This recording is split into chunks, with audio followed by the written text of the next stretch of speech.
History records the flood as the ultimate verdict on human depravity.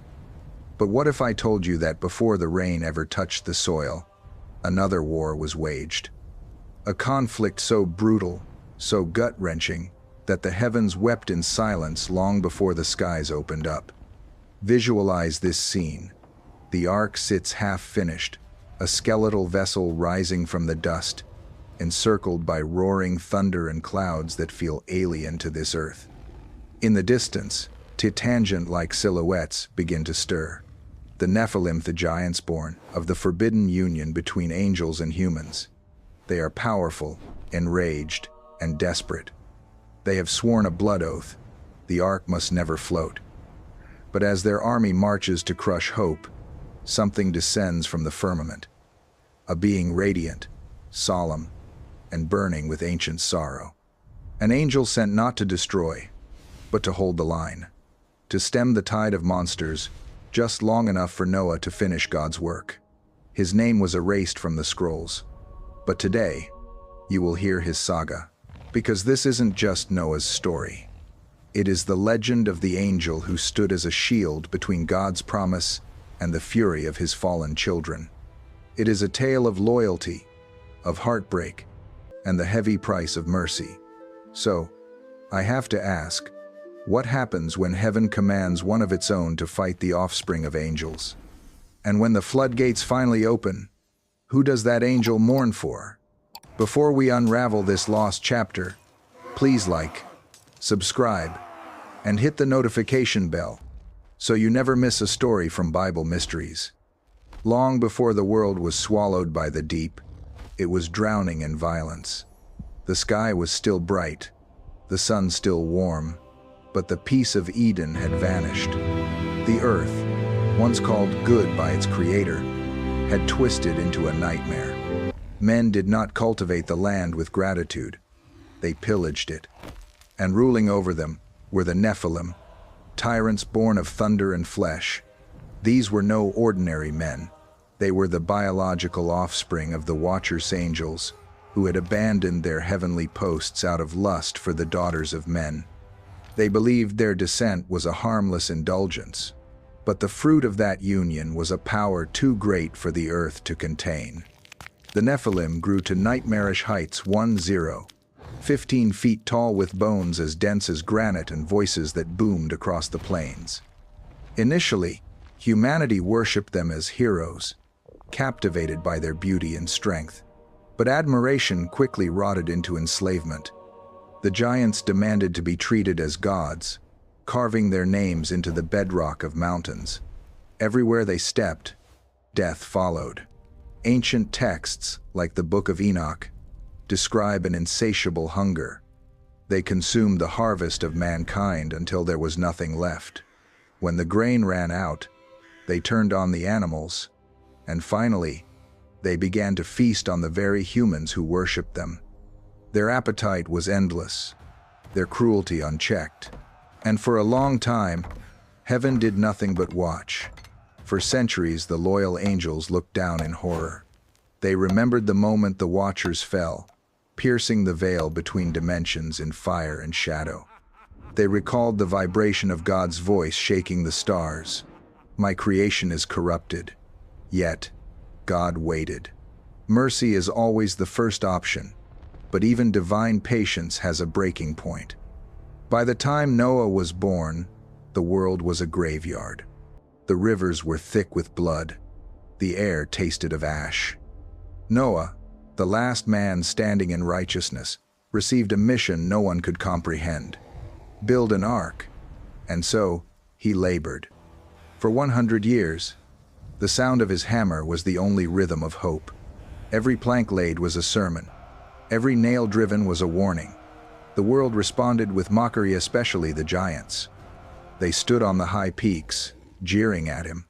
Look at the fool, they laughed, building a ship for a rain that has never fallen.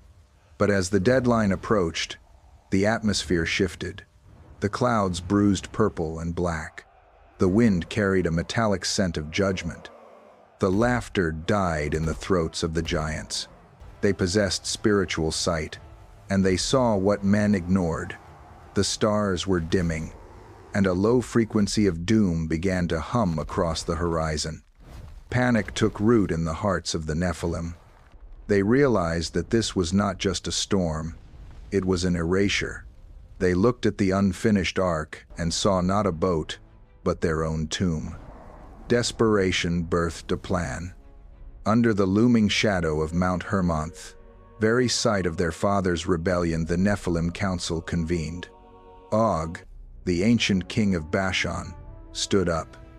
His voice cracked the air like a whip. "Brothers, the Most High has decided to save the insects of the earth and drown the children of heaven. If that wood floats, we perish. But if we shatter it, we survive." The roar of agreement shook the ground. They swore to tear the ark apart and slaughter Noah before the first raindrop hit the dust. For the first time since the fall of the Watchers, the balance of creation trembled. This was no longer just a rebellion. It was an all-out war against the will of God. High above the gathering clouds, the throne room stirred. One angel stood ready. He was ancient, older than the tectonic plates, older than the fallen Watchers he once called brothers. He had witnessed their fall and wept as they traded eternity for mortal desire. When God looked upon him, there was a shared pain in their gaze. Because this angel's mission would not bring glory, only sorrow. God's command was simple but heavy. "Go, guard my servant. Let no hand touch the ark. You will not destroy the giants, only delay them. Mercy must precede judgment." The angel bowed. He took no legions with him. He descended alone, to the mortal eye. It looked like a lightning strike that refused to fade. The sky ripped open, and the angel landed with the force of a meteor. He stood between the ark and the advancing horde, wings unfurled, burning with a silver, holy fire. Noah fell to his knees, terrified by the glory, but he knew this guardian was not here for him, but for the promise he carried. The giants emerged from the mist like moving mountains, their eyes burning like molten gold, their weapons forged from the earth's iron. Each step cracked the bedrock. Their roars sent birds fleeing from the sky. Behind them, the earth shook. They were not just angry, they were terrified, knowing the flood was real, and that fear made them dangerous. Suddenly, they halted. The angel stood in their path, unflinching. His wings spanned the width of the valley. His eyes held no anger, only a profound, heartbreaking pity. He looked at the twisted offspring of his former kin and whispered, "Look at how far you have fallen." Og, towering above the tree line, stepped forward. "You," he spat, "slave of heaven, you left our fathers to rot. Why do you defend these worms? Why fight your own blood?" The angel's voice was a calm rumble, like thunder before a strike. "Because mercy is still alive, and heaven has not forgotten how to love." Og snarled, "Then you will die with them." The giant ripped a massive tree from the soil and swung it like a club. The impact split the earth. The angel's wings flared, blinding light erupting to meet the blow. He caught the strike, his feet grounding into the bedrock. The storm broke loose. Lightning danced, giants roared, and the war for the ark began. The earth shuddered under the weight of the conflict. It was the end of an age. The sons of God and daughters of men had produced monsters that devoured the world, and now those monsters faced the final barrier.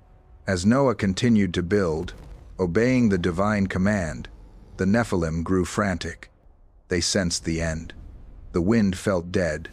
The earth held its breath. But most never knew that heaven had deployed a sentinel to the mud and dust, a warrior neither wrathful nor cruel, but burdened with a task that tore at the heart of creation. He was not sent to exterminate mankind's enemies. He was sent to preserve God's covenant. As the final hours ticked away, The giants massed on the plains, vast figures towering over men, shaking the valleys with their war cries. They were driven by rage and the terrifying realization that divinity was being preserved without them. They saw the ark as an act of defiance, and so they marched, a storm of living mountains. The air burned with tension. The world stood at the precipice of its own unmaking.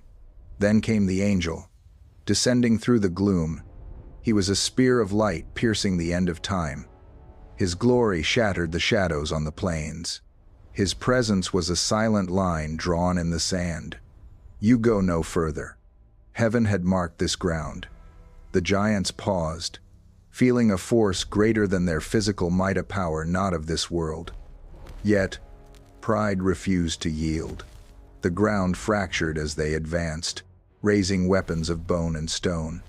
With every step, the angel's light intensified, as if creation itself was taking a side. This was not merely a brawl of flesh, it was a collision of corruption and holiness, rebellion and order. The sky blackened, lightning tore the clouds, and winds screamed through the canyons. Every strike from the giants sent shockwaves through the soil.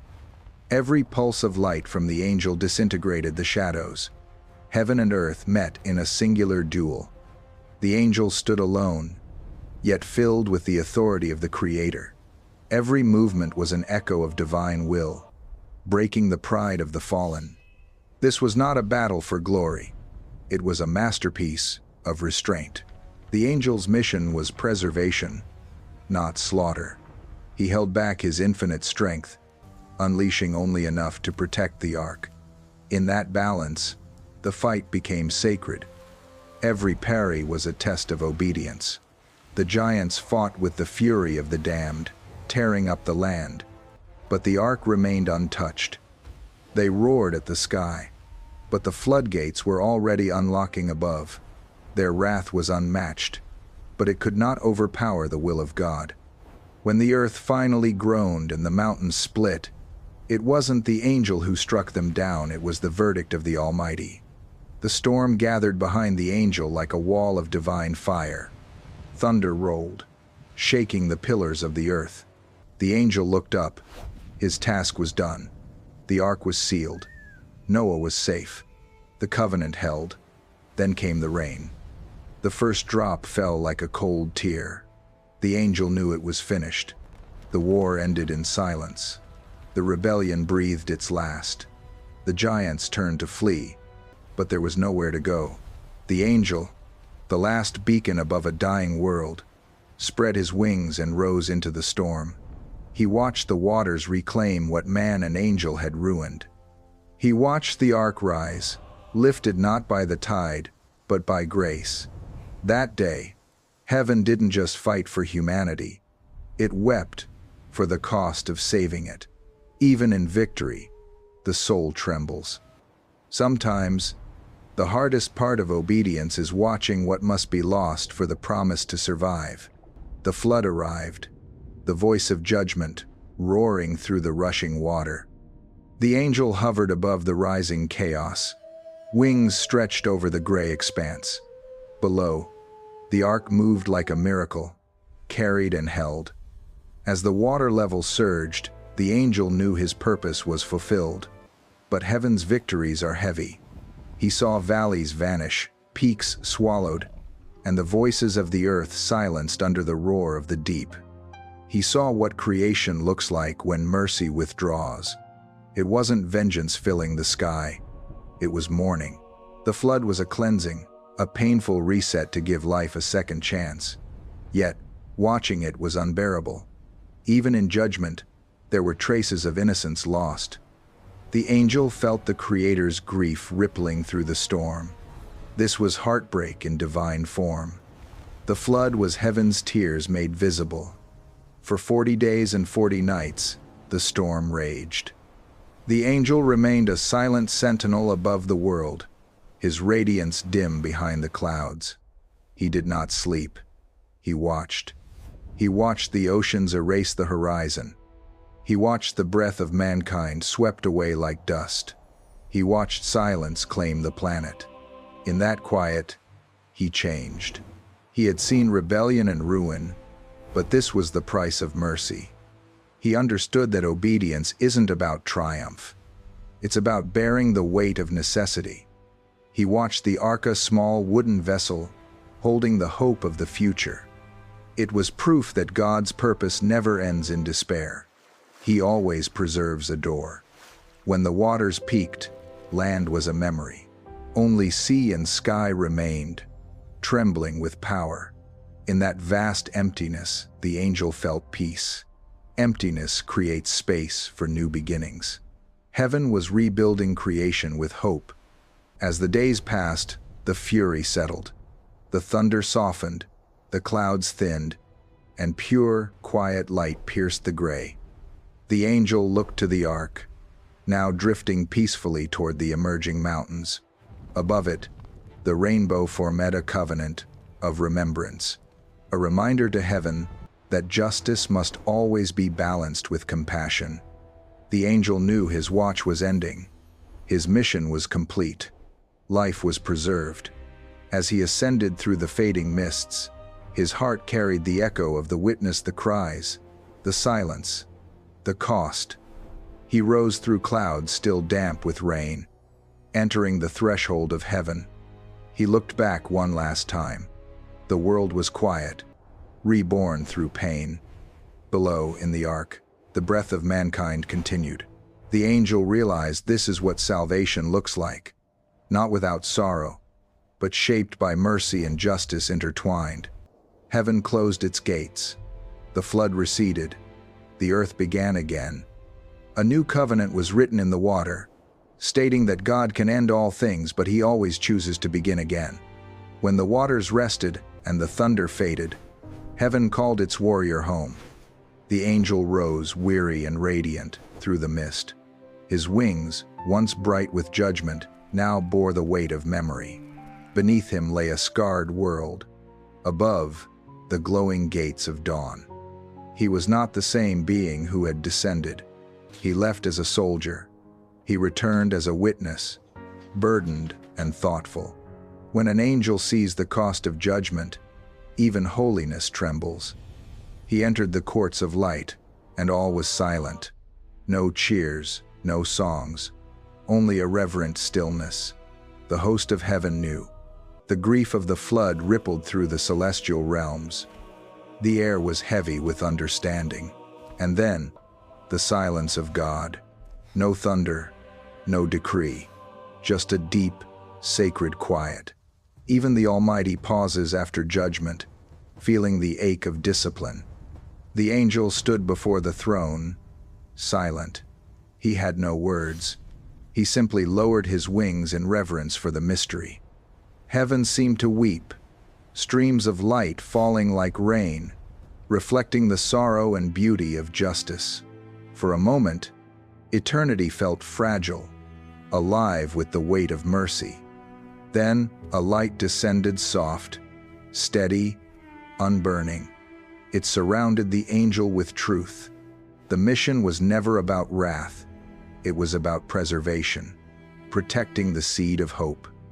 The angel bowed in gratitude, realizing that God's love is fierce and consuming, sometimes wearing the face of a storm. But even as peace returned to heaven, something restless lingered below. From the flood waters, not all had risen, and not all had vanished. The Nephilim, born of rebellion, had lost their bodies, but their spirits remained, half human, half divine, belonging to neither realm. Their souls drifted in the shadows, weightless and unseen. They became whispers in the wind, spirits without rest. Heaven watched them in silence. Even in victory, consequences remain. The angel felt this truth. He had stopped the physical destruction of the ark, but the essence of the giants, their hatred and curse, survived in the unseen corners of creation. Evil does not end when it is destroyed. It ends when it is understood and replaced with light. Standing in the radiance of heaven, he looked down one last time. He saw the ark on Ararat. He saw the sunlight on the wet earth, and he saw hope rising, the promise that no matter how dark it gets, God provides a new beginning. The angel turned away, ascending into the heart of eternity. He carried no weapon, only the memory of a world judged and redeemed. A truth echoed through the realms. Divine mercy often looks like war, but it is always born of love. When the waters receded, heaven was silent, but the earth was not. In the shadows of the valleys, something ancient stirred, something that refused to die. When flesh perishes, spirit remains. The Nephilim were creatures of two worlds. The flood crushed their bodies and erased their names, but it could not wash away what they were, remnants of twisted divine power.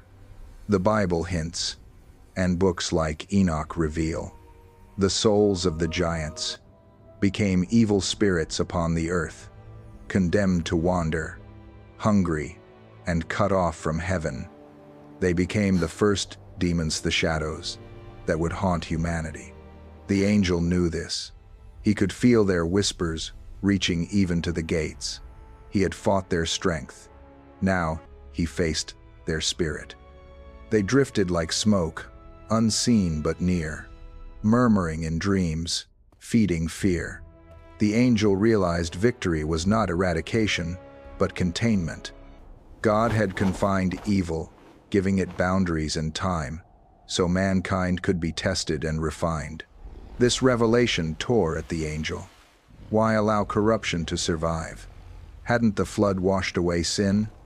Then he saw clearly. Evil lives in choice. The spirits of the Nephilim became the tests of humanity. They were the voices behind pride, the shadows behind false gods. The angel watched as men built altars to idols and worshipped what God had drowned. It broke him. He had fought to save them, only to see darkness return. But in grief, he found understanding. God allows darkness not out of weakness, but out of patience. Light must prove itself against shadow. So, the angel made a silent vow. He would watch over mankind. He would stand unseen, guarding the descendants of Noah. If the giants left a curse, heaven would leave a guardian. Some say the flashes of light in storms or the sudden safety in danger is him, the angel who stopped the giants. His mission never ended. The flood was just the opening battle of a war fought with influence. And perhaps that is the most haunting truth. Even in salvation, echoes of rebellion remain. And even in peace, heaven still stands guard.